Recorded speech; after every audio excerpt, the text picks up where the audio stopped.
Christian here. He's holding the voltmeter.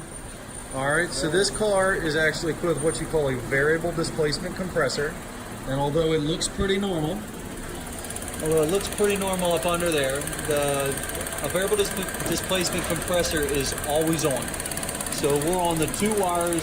Some have a flow control valve. This is an early gen one. And basically it uses voltage to control displacement through a variable, like a swash plate, I believe. So we have 12 when it's commanded on.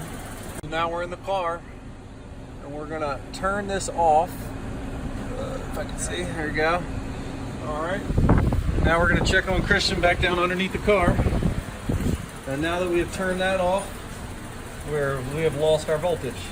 And just to prove our check one more time, we're gonna go back up in here.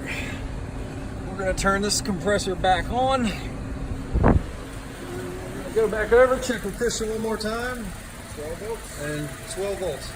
So this, the AC amplifier, or whatever one you want to call it, is actually doing its job. It's sending a variable, it's sending a genuine voltage signal down to the compressor, and the compressor is not, effectively working. The giveaway here was the car did have 150 psi of refrigerant pressure, and that should be enough to keep the car cool. So this one's a wrap.